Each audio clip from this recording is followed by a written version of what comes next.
Ladies and gentlemen, welcome back to the analysis of YOLENO TV. I hope you're well from wherever you're watching this channel. Now, there is suddenly some uproar that has emerged simply because of IEBC selection panel's move to slot in 6 new names into the commissioners who are supposed to be interviewed.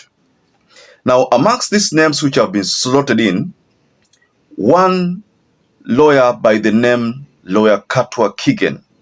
The bulk of the evidence in respect to the issue of Form 34A in this petition is the allegation by one Arnold Ochieng, an advocate. Seems to have shocked, that name seems to have shocked Kenyans as to why the name was included. So there's a huge debate over KATWA KIGEN's inclusion into this list. And then there's another debate about someone by the name Joy Medivo, who is supposedly a UDA affiliated leader. So the big question here is, why did the two names get included at the last minute? So this is the biggest question, ladies and gentlemen, right now. So there's also another name that has surfaced amongst the commissioners. There's Nyachai. There are a couple of names which I'm going to take you through, and the roles that they currently hold. But the biggest question is why KATWA KIGEN's name has been included amongst the commissioners awaiting interviewing. Why? So before we get further on this analysis, ladies and gentlemen, I'd like to kindly urge you to like this video. Please subscribe if you are not subscribed before. And to existing subscribers, thank you so much for your support, because without you, this channel wouldn't have grown. KATWA KIGEN is currently the person Kenyans are talking about. Now, if I may take you through this list, first of all, before we can expound on the names, inclusion of the names, and why 6 names have been slotted in, what was the reason behind this. And we also want to know why, or rather whether these names were there at the time the IEBC selection panel was concluding the list that had 1,356 people who had applied for both the chair and the commissioners. So there are a couple of questions which you need to channel to the IEBC selection panel. But first of all, we know that KATWA KIGEN is among the 6 people who have been shortlisted. And we all remember KATWA KIGEN is a lawyer who stood with William Ruto and sang during the ICC case, and is the one who has drawn a huge attention here in this matter. It's not even clear whether the application from KATWA KIGEN came before the conclusion of the names or it came after. That is also something that we still do not know. There's also someone by the name Joy Medivo. And Joy Medivo, according to information, she is the UDA dispute and resolution committee member. She's one of those people who were in that committee, and she is affiliated to UDA. There's someone by the name Nyachai. Nyachai had previously applied as the IEBC chair. I think there was some double application from him. He has also applied for the commissioner post, and according to story here is that he is a close ally of President William Ruto. So you also have a name like Hassan Nur Hassan, who is a long-serving provisional administrator. So he works for the government. There is also Mr. Jibril Maalim Mohammed. Then there's Michael Olio, Michael Ben Olio. So those are some of the names which are believed to have been included at the last minute. Just like I maintained, the biggest question is why KATWA KIGEN? I've seen conversation from many Kenyans, people, trying to dig deep into these names. Why the names? There are people who are saying that these are people who are there because of qualification.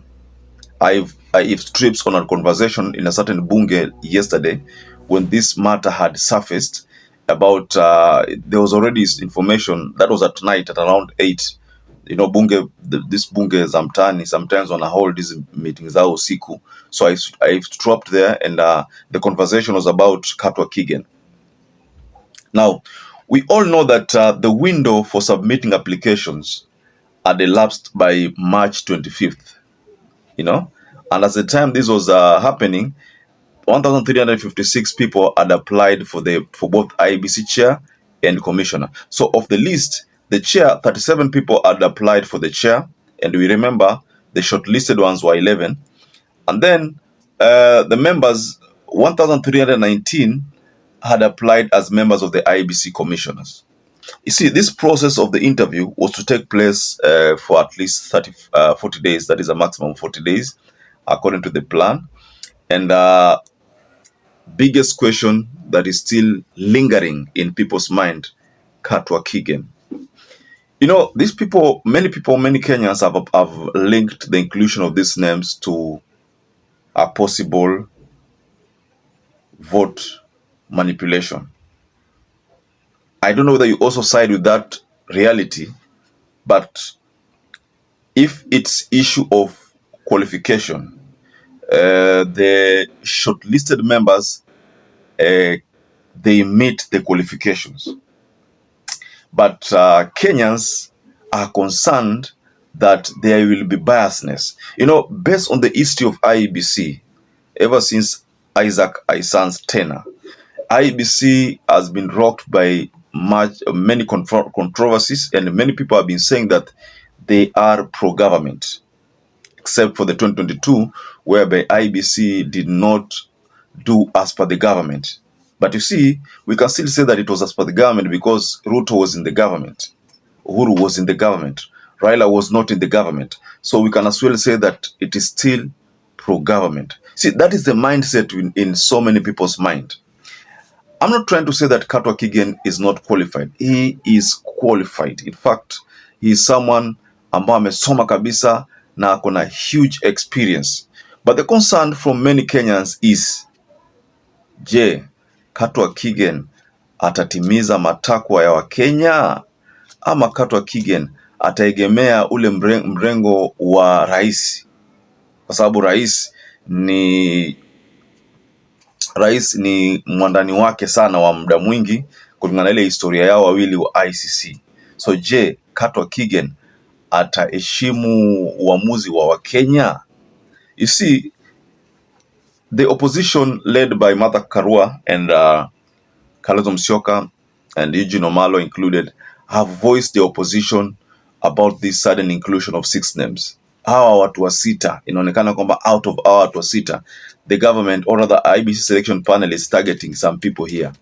So they are the rest of the ones who are scheduled for interviews, if at all these names zilikuja baadaye, the rest ni kwamba wale wengine watakuwa pale tu kuongeza tu idadi, lakini hawa ndio kusema. So out of the 6, if the selection panel settles for 4 and then settles for 2 from the other shortlisted ones, then our 4 hao ndio watamake uamuzi pale kwa commissioner. Kwa sababu unaona wakati wa Chebukati kuna shida moja ambayo ilifanya Chebukati, hata kama alitangaza, lakini bado alikuwa na kosa ambao Kanyengo kwa nasema, kwa sababu commissioner 4 waliside upande moja, commissioner wengine 2 wakaside upande mwingine, alafu Chebukati akaside nao 2. Ikawa sasa Chebukati anaonekana kwamba yeye amefavor the minority. Hoja Chebukati yeye ni neutral. Mkishapiga kura zenu ilikuwa ni yeye ni neutral. Mshapiga kura ikatoka 5-2. So yeye pala ataegemea ilikuwa ushindi kwa huko.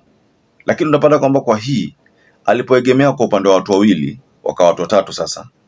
Ikawa bado idadi bado ya hawa 4 iko juu. Lakini Chebukati akapiga uamuzi na watu 2. Lakini hiyo ni story ambayo nyote mnajua.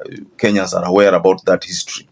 So this can be a deliberate plan to deal with that mess that was witnessed in 2022, whereby majority of the commissioners sided on one side ambao haikuwa in favor William Ruto.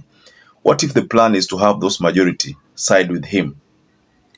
I'm not saying that is what is going to happen, but we're just trying to imagine what can happen if at all Kenyans venye wanaongea their position ni ukweli kwamba hawa ambao wameletwa saizi wataleta changamoto kubwa sana katika ule uamuzi wa IEBC katika ile siku ya mwisho kutangaza kura. Je, kama hiyo ndio kitu ambayo inapangwa hapa, je, nini itafanyika? You know, many people have been saying that Anna Madi is the one who's going to be picked as the IEBC chair. We don't have proof, but if you look at the conversation going on, many people seem to be believing that Anna Madi ndiye atachaguliwa katika hiyo nyadhifa ya IEBC chair, na yeye atakuwa IEBC chair wa kwanza kuwa mwanamke. So if at all the allegations of the opposition are anything to go by, then the plan by whoever is planning might work. If they decide to settle for majority of the commissioners, waende kwa hiyo plan ya yule ambaye ana finance hiyo kitu, inamaanisha kwamba katika ile siku ya mwisho hiyo plan itaenda according to yule anaye plan hiyo kitu. So it is not easy to tell right now whether that is what's going to happen, but Kenyans have voiced their opposition, or rather their opinion on this matter sahizi. Sio case of kesho, wameongea sahizi. Ladies and gentlemen, what do you think about this sudden revelation about the 6 names being slotted in? Did these names get slotted in baadaye, ama they were just part of those names which were never communicated, lakini zilikuwa ni chini ya maji to avoid tension? Because right now, the moment KATWA KIGEN's name was enlisted, tension ilianzia hapo. So is it to say that the IEBC selection panel had a plan of, first of all, concealing these names za hawa alafu wazireveal baadaye? But if that is the case, then what was the intention? I want to just go below in the comment section and tell us what you think could have been the intention to conceal these names and reveal them baadaye, because according to plan, KATWA KIGEN is supposed to be interviewed on the 10th April 2025. Na tunajua kwamba ile duration ya interviews ambayo ilianza March huko 25 huko mbele ni kwamba 40 days karibu kuisha, na 40 days kama itaisha inamaanisha kwamba atakana wameshakuwa interviewed wote, uamuzi ushafanyika. So perhaps if you're watching this video and you've not subscribed, take 1 second and subscribe, like this video. Until you catch up again, stay safe and stay blessed.